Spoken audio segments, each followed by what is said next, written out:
जब लिखा गया तब उन्होंने सोचा नहीं था कि प्रधानमंत्री की कुर्सी पर कोई गलत आदमी बैठ जाएगा तो देश का क्या होगा। आज हालात देख रहे हैं आप। षड्यंत्र को रोकने के लिए आप लोगों को जागरूक होना पड़ेगा। सोशल मीडिया को अच्छे प्रश्न करो तो समसामयिक बातों पर मैं आपको अच्छे जवाब दे सकूं। एक उत्तर यह है कि वोटों का ध्रुवीकरण किया जा रहा है, ये धार्मिक मदांतता की चादर फैलाई जा रही है, क्योंकि 2019 में उनके पास जो उन्होंने वादा किया था उसको डिलीवर करने का कोई काम उन्होंने नहीं किया 5 सालों में। तो उनके पास जवाब देने के लिए कुछ है नहीं, तो वो क्या कर रहे हैं, किसी भी तरीके से देश को इस तरह से बांट दो कि सब भूल जाए मुख्य मुद्दों को, मुख्य मुद्दों से भटकाने की साजिश की जा रही है। इस षड्यंत्र को रोकने के लिए आप लोगों को जागरूक होना पड़ेगा। सोशल मीडिया को अच्छे प्रश्न करो तो समसामयिक बातों पर मैं आपको अच्छे जवाब दे सकूंगा। आध्यात्मिक प्रश्न ये है कि वो संत नहीं है, जो समाज को बांटने की साजिश करते वो संत कैसे हो सकते हैं। संत तो सत्य का पथिक होता है और सत्य की पहचान है, वो कभी नष्ट नहीं होता, था, है और रहेगा। आज भी हैं, हजारों साल बाद भी रहेंगे। हजारों साल पहले का आदमी कपड़े पहनना नहीं जानता था, दूध को सहेजना नहीं जानता था, आज दूध के 2000 प्रोडक्ट बनाना जानता है मानव। तो मानव का माइंड अपग्रेड हो रहा है, दुनिया ड्रोन पे उड़ रही है। हम बैलगाड़ी के बैरिंग पे अगर समय के पहियों को पीछे, राष्ट्र का निर्माण नहीं होगा। मैं ये कहना चाहता हूँ।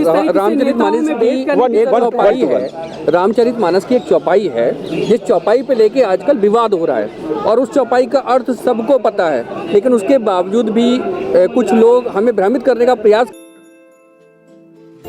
जब लिखी गई उस काल में आदमी का मस्तिष्क कितना जागृत था, और उस समय में ताड़ना का मतलब क्या होता था। हमारे गुरु, जब मैं स्कूल में पढ़ता था, प्राइमरी स्कूल में, हमें मुर्गा बनाते थे वो कान पकड़ के, है ना, तो वो ताड़ना ही शब्द था वहाँ।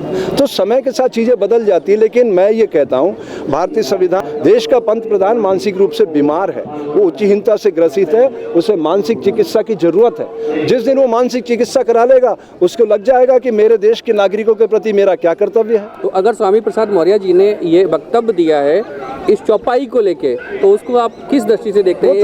वो राजनीतिक वक्तव्य है बेटा। स्वामी प्रसाद मौर्य एक पॉलिटिकल मैन है, उसको अध्यात्म का तो काका गाई पता नहीं है ना। उसने रामायण पढ़ी है क्या?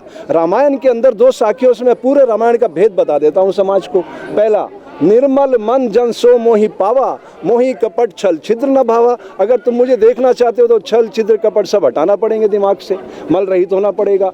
ईश्वर अंश जीव अविनाशी, चेतन अमल सहज सुख राशि। अमल है जो जीव है, आपके भीतर बैठा है, आत्मा कैमरे की आंख है, वो सिर्फ देखती है, बोलती कुछ नहीं है, लेकिन इंडिकेट करती है आपको कि आप गलत कर रहे हो। आप मानते नहीं हो, अपने बुद्धि के विलास से उसको दबा देते हो। अरे तुम चुप रहो, कुछ नहीं जानती, मैं अपना घर कैसे बनाऊंगा, बच्चों को विदेश कैसे पढ़ाऊंगा, अच्छे बढ़िया गाड़ी घोड़े कैसे लूंगा, मुझे अपराध तो करना ही पड़ेगा।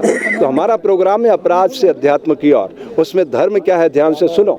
सैनिक का धर्म है राष्ट्र की सुरक्षा, व्यवसायी का धर्म है उद्योग की उन्नति, शिक्षक का धर्म है समाज का निर्माण, साधु का धर्म है समाज की सोई हुई चेतना को जागृत करना। अधर्म जब धर्म का कवच पहनकर खड़ा हो जाए तो उसे नष्ट कर देना ही धर्म है। और आज का धर्म क्या है? आपका वोट। अब आपको शस्त्र थोड़ी उठाना, अपने वोट की शक्ति से परिचित हो जाओ, किसी को कुछ नहीं कहना, जो भी आए सबका जिंदाबाद का नारा लगाओ और अपने हृदय में रखो कि मुझे वोट किसको करना है। लोकतांत्रिक मूल्यों में विश्वास रखने वाले बच्चों को आगे बढ़ाओगे तो भारत एक खूबसूरत लोकतांत्रिक देश बनेगा और दुनिया के मस्तक पर सुशोभित होगा। मैं ये कहना चाहता हूँ। स्वामी जी, एक सवाल है कि